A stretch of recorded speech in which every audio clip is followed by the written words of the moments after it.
सर्वे भवन्तु सुखिनः सर्वे सन्तु निरामया सर्वे भद्राणि पश्यन्तु मा कश्चित् दुःखमाप्नुयात्। ॐ शान्तिः शान्तिः शान्तिः।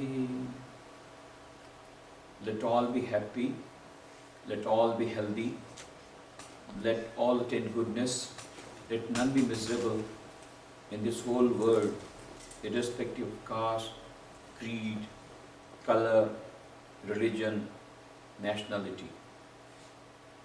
Om, peace, peace, peace. This is the prayer that is being chanted by millions of people in India from thousands of years. Let all be happy, let all be healthy, let all attain goodness, let none become miserable. That has been the prayer for thousands of years by millions of people. Only recently they have started putting the bracket. Let all be happy minus Muslims. Let all be happy minus Christians.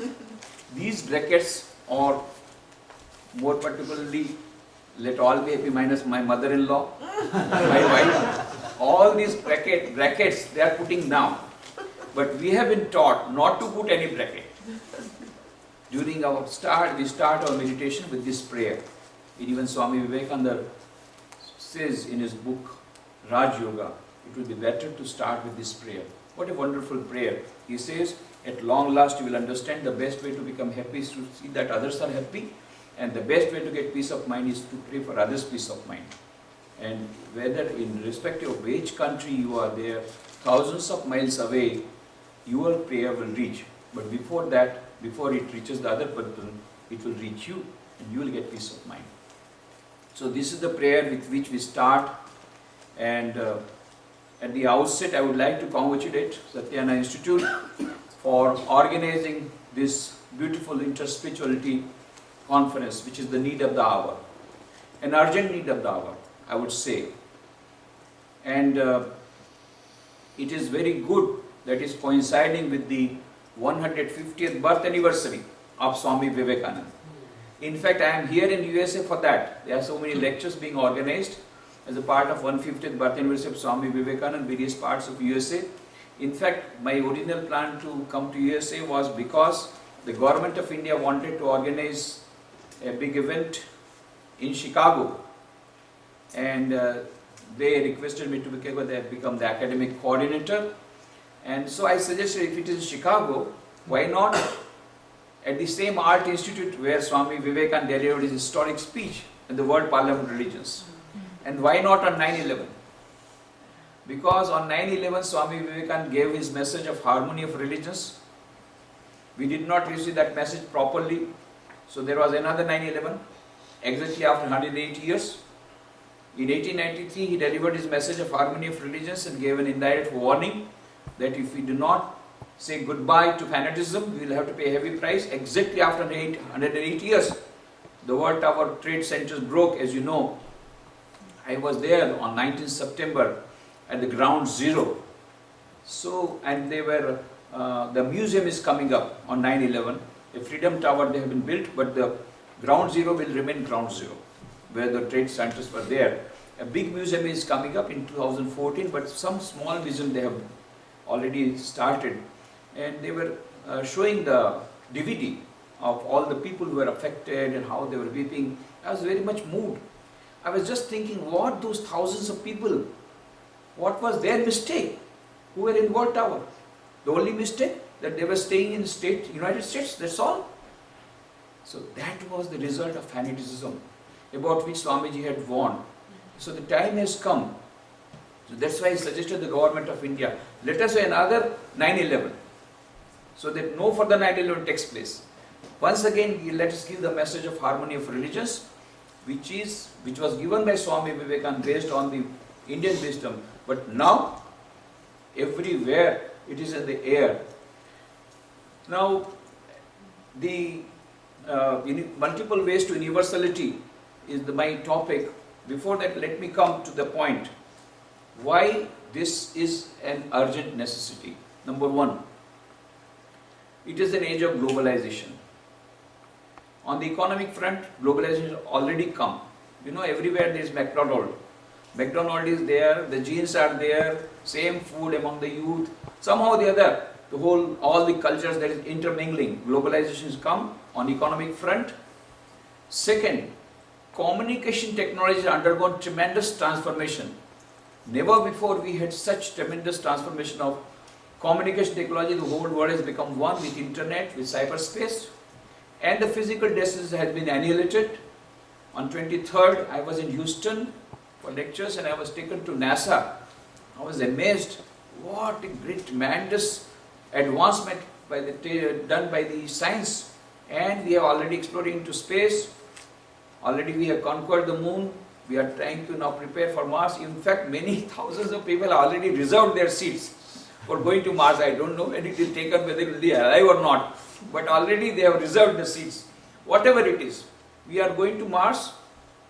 We are thinking of going to Mars. We have already gone to Mars, gone to moon. But what a paradox. We have learned to fly in space long distance, but we have not yet learned how to walk on the earth with harmony and peace. Whether in the family or in the society. That is where we are lacking.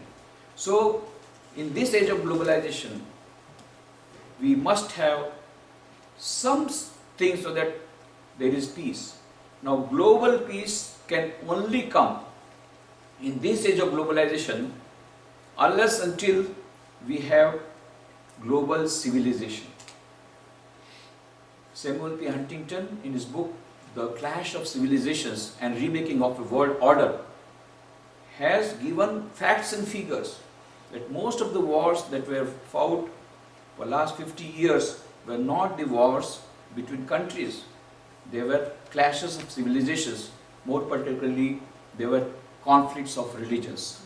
So unless and until we have harmony for religions, we have ended with harmony, we will not be able to have a global civilization. Unless until we have a global civilization, we cannot have a global peace. And that is why universalism is a must. But that can only come through interfaith harmony, through such types of conferences. But only thing is that it has to penetrate down to the masses.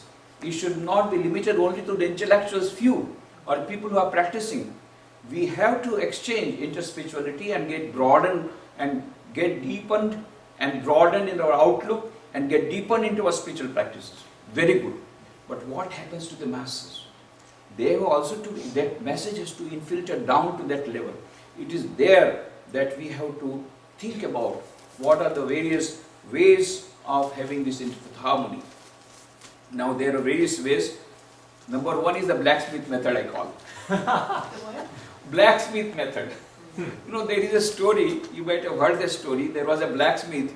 He was working with his hammer. He had a very, very intelligent boy, so called. And this boy used to love his father very much. The father told, when the iron is heated, I will be very busy. Sometimes when the fly comes, you see to it that the fly do not sit on my head. He said, don't worry, father, I love you very much. And he found one fly sitting on his head. He took a very big hammer and smashed the fly. The fly was gone, the father was also gone. Now this is the method suggested by the modern youth. I go to various youth conferences. They said, why should not we say goodbye to religion? It is the religions which are making all conflicts, and there are all sorts of riots, they are taking place. So say goodbye to religion. Swami Vivekananda says, if we say goodbye to religion, what remains is a forest of brutes. If you take out religion, what happens? It is nothing but forest of brutes. So religion is the core necessity, essential necessity of every human being. But then, second method is what they suggest is, so blacksmith method will not work. We will have to have religion, but we will have to have the core of religion. Second is Pro-Christus method. Pro-Christus? Pro-Christus, is a Greek mythological god he used to stay in the mountain top. Now what he will do is that he had a peculiar notion that he had a bed, and he had a notion that this bed was good enough for everybody. So anybody who would come up, he would say, please sleep in my bed. And if the bed was long and the man was short, he will pull the legs and make it sufficient, make it enough for the bed. And if the man was long, he will cut the leg. But he said, my bed is the best bed and is the real bed, good enough for all. That is pro-Christus method. So this is also, some of the youths are telling, why not only one religion? That's a very good proposal. But then which religion? Christianity says, Christianity is the best religion on the earth, and so let all become Christians, problem solved. No quarrels in the name of religion. But if Muslim also say, yes, we are also telling, let there be uniformity in all religions. Let there be only one coat for everybody.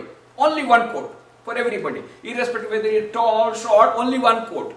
You have to wear only one coat. And because my coat is the best coat. And my coat is the best coat. And my coat is the best coat. So everybody should wear this coat. So I feel Islam is the best religion. Now this is not going to solve problems. So then third is the solution. And there are many others, but I will come down because my time is coming to an end. Third is the best method that has been worked out and that is being worked out, and that is pluralism. Pluralism is accepting the differences among all the religions, but at the same time there are certain things that we should accept the differences. At the same time we accept the differences and we live in harmony, accepting the differences in other religions. And so knowing full well that ultimately the aim is one, ultimately the absolute to which all the religions are going, there is no difference in that. The ultimate aim is one, going towards one ultimate reality which is absolute, which is beyond time, space and causation, and there are various ways of doing it. So that of course in the Western context it was started by Arnold Toynbee, and of course by Professor Hick, gave a lot of thoughts to this, this particular interfaith harmony way, and that is pluralism. It's very popular also. In fact, what we are doing is also nothing but implementing this pluralism. And in our own times, we have got documentary evidence. All paths lead to the same goal. But is there any documentary evidence? Is there any way by which we can verify? Because this scientific age, fortunately, more than 100 years back, about 175 years back, a man was born. His name was Sri Ramakrishna Paramahansa, who was the master of Swami Vivekananda in a village near Calcutta in India. And what did he do? When he grew up, he started worshipping. First of all, he worshipped various Hindu gods and goddesses and got a deep realization. But then he also practiced various other faiths within Hinduism. And then he came to the conclusion that ultimately he went to a state of superconscious state. And when he got that superconscious state, he got the same amount of infinite joy, infinite bliss, and infinite filling. Not only that, in 1866, he was prompted from within to practice Islam. When he was practicing Islam, he just became like a Muslim, and he used to do namaz 5 times in a mosque which was near Dakshineshwar temple where he was the priest. He removed all the images and photographs of all various gods and goddesses, and he became just like a Muslim. And when he reached the culmination of that, he had a vision of Muhammad under the Panchvati tree, which is near inside that campus of Dakshineshwar. In 1874, he was prompted to follow Christianity, and he used to read. He made somebody read Bible to him. He used to listen to the teachings of Bible, and once he had a vision of Christ, who embraced him and entered into him. After all these experiments in the laboratory of his life, Sri Ramakrishna conclusively said, I have followed all religions by turn, and ultimately I reached a state which was not different. Everywhere I got infinite joy, infinite happiness, and I went to superconscious state. And so I say, as many faiths, so many paths. Paths may be different, but actually the ultimate reality is one absolute, beyond time, space and causation, and there can be n number of ways to reach that reality. Now, accepting these all paths are valid paths to reach that reality, if we can accept that wholeheartedly, then there will be harmony. Now, another last method what I will talk about is the method suggested by Swami Vivekananda for bringing about this harmony and peace, and particularly the interfaith harmony. He talked about universalism. We talked about pluralism. Before that, we talked about the pro-Christus method, which involves inclusivism and also exclusivism, but pluralism. We have talked about three, but Swami Vivekananda talked about universalism. This universalism, in this age of universalization, in this age of globalization, he has told that there is one eternal religion going on from centuries, and all the various religions are nothing but the expressions of that same eternal religion in the context of various countries, various societies, and various place and time. But it is one eternal religion, and that is continuing, and that will continue. There may be differences. Sometimes they may come in this way, sometimes come in that way, and there are various ways in which this eternal religion is continuing. That is universal religion. Second, he told that all the religions have got lot of differences. At the same time, all the religions have got certain features which are common. Fundamentally, they are common. Every religion speaks of harmony. Every religion speaks of love and service to mankind and all that. Not only that, every religion has got certain peculiar characteristics, special characteristics, which are very necessary. So, we want United States. In the United Nations, we want America. It has got power. It has got money. We also want some other country to give not only money, but the wisdom of politics. But we want some other country also to give the wisdom of socialization. So there are various countries contributing in various ways to United Nations. It is something like United Nations. He said this universal religion will be conglomeration of various religions, taking all the religions, all the characteristics together. It makes a sort of a federation of religion, and that can be a universal religion. And third concept, he says, of a new universal religion, a new religion. He says, I do not know whether it will be ever implemented or not, but there is no harm in having a dream. He said, I am dreaming of a universal religion which will be infinite, like the God it will preach, without location or time. It will be applicable. Its doors will be open to all the people, irrespective of what they are following. There are four basic things. We have feeling, we have willing, and we have also got the mind, we have got the heart to feel, we have also got the mind which is willing, we also have hands to work, so working, and we have also got the mysticism that is going beyond all that. All these faculties every human being has got. This particular universal religion will be open to all. For the mystic who wants to go deep into meditation, go beyond that. For the person who is going for intellect and is willing. For the person who is going for love, that is the path of bhakti, the path of love, which is Christianity, Islam, it will be open to that also. And for those who want to serve mankind, it is Karma Yogi, to that also. So it will be open to all, whether somebody wants to follow Karma Yoga, Bhakti Yoga, Raj Yoga, Gyan Yoga. And what he says, that best is that every person, would to God that all were so constituted that they will be equally well in all these four faculties. That will be an integrated personality, where we combine all the four methods. And this universal religion will be open to such types of people, all types of people, but more to those people who are combining all the four yogas and making all the making use of all the faculties. And the modern management says that you utilize all the faculties to have better productivity. So Swami Vivekananda says, utilize all the faculties for getting to that infinite. And that is harmony of 4 yogas in one's personality and making it an integrated personality. This universal religion will be talking about that integrated personality, and also he speaks about the harmony between science and religion, harmony between the sacred and the secular. All these harmonies will be there in the future universal religion that we are talking about. He says, I do not know whether it will become or not, but there is no harm in dreaming. Till that time, we have got that universal religion. Let us talk about the other 2 religions which are already there. One eternal religion having various types of religions, which are expressions of that same religion, or something like United Nations, a conglomeration of all the religions.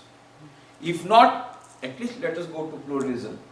But let us not fight, let us not quarrel. That is the message of all the saints, whether Christ, whether Muhammad, whether Buddha, whether Swami Vivekananda, Sri Ramakrishna, all the saints. And this harmony, interfaith harmony, that was preached by Swami. He became a pioneer. The World Parliament of Religions was in fact held for this harmony, but the newspapers of those times say that no one expressed this particular aspect of harmony of religions as Swami Vivekananda. That is why in the Art Institute you get one copper plate that was put there in 1995, that here on this spot an Indian monk, a monk from India, gave his historic speech and he talked about the harmony of religions. So he is being remembered for that harmony. He was almost sort of a pioneer. At this, when we are talking about now about the 150th birth anniversary of Swami Vivekananda, this is the right time. We promote this and this in various ways. As I told you, there are multiple ways to that universalism, that interfaith harmony, whatever you may take up, to whatever extent we are ready to do that. But let there be harmony, and that harmony between the faiths will only lead to global peace, and then only global civilization will emerge, and that itself will bring the solace and peace to humanity, and that is our purpose. Thank you very much.